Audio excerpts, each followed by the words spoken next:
আজ শুক্রবার সকল মুসলমান ভাই বোনদের জন্য আজ খুশির দিন।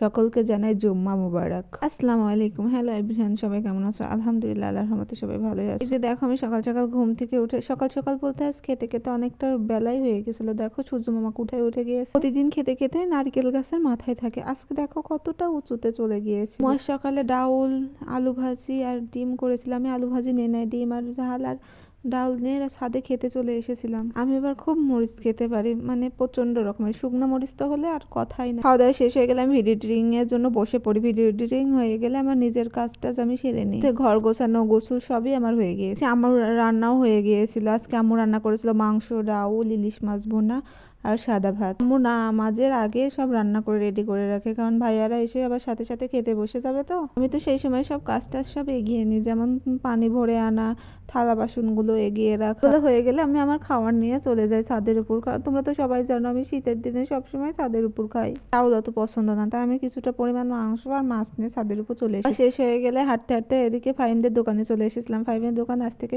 চালু হয়ে গিয়েছিল। বিস্কিট, চিপস এক এক করে সবকিছু লাগানো হচ্ছে, আর পানিও ফুটছে। আর আমি আবার সূর্য মামাকে কিছুটা ক্যাপচার করে নিলাম। প্রতিদিন নিয়ত আমি যা করে থাকি, আমার দেখতে এত সুন্দর লাগে, সেজন্য আমি ভিডিওতে একটু নিয়ে নিই। এসে দেখছি আমার আম্মুর চুলাও ভাবি ঠিক করে দিয়েছে। আমার আম্মু এটা চুলা করেছে আর আমি উপরে চুলা করে নিয়েছি। এখানে কিছুক্ষণ বসে বসে বলতেছিলাম এই জায়গায় ঠিক করো, ওই জায়গায় ঠিক করো, মানে সুন্দর করার জন্য সুন্দর খুদ ধরতেছিলাম। একসময় তোমার আমার আম্মু আমাকে তাড়ুনি দিল করে মনে হলো আজকে কেক বানাই, তাই দেখো 4টা ডিম নিয়েছিলাম।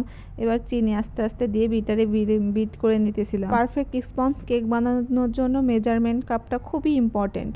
সবকিছু মেজারমেন্ট অনুযায়ী না দিলে একটা পারফেক্ট কেক কখনোই হবে। ডিমটা তো সবসময় রুম টেম্পারেচারে রাখতে হবে, কারণ সাথে সাথে ডিম ফ্রিজ থেকে বের করে নিয়ে বিট করতে লাগলে ডিমের ম্যারাংটা ভালো সুন্দর হয় না। পারফেক্ট কেক বানানোর জন্য ম্যারাংটা খুবই ইম্পর্টেন্ট। আমি ডিমোল্ড করার জন্য চুলায় দিয়ে দিয়েছিলাম। চুলাই থেকে তুলে আবার ফ্রিজে ঠান্ডা হতে অনেকটা সময়, ভালো মতো ঠান্ডা করে না নিলে মানে কেকের মোল্ড থেকে মোল্ড আউট করা যায় না। তো বুঝতে পেরেছো কতটা স্পঞ্জ আর স্মুথি হয়েছে। তো আমার বিটার দিয়ে বানানো প্রথম, মানে আমার জীবনে বিটার দিয়ে বানানো প্রথম কেক এটা। হ্যান্ড উইক্স দিয়ে এর আগে অনেক কেকই বানিয়েছিল, মাশাআল্লাহ অনেক ভালো হয়েছিল। এই কেকটাও মাশাআল্লাহ অনেক সুন্দর হয়েছে। আমি হাত দিয়ে কতটা চাপার চেষ্টা করছি, চুলার মতো চেপে যাচ্ছে। আবার কাটার পরে কেকের ভিতরটা কত সুন্দর স্পঞ্জ করতেছিল, কত সুন্দর স্মুথ সাত করে দেখছি। ফুবু সিঙ্গারা এনেছে, তাই আবার মাংসের টুকরা দিয়ে একটু সিঙ্গারা খেয়ে নিয়েছিলাম।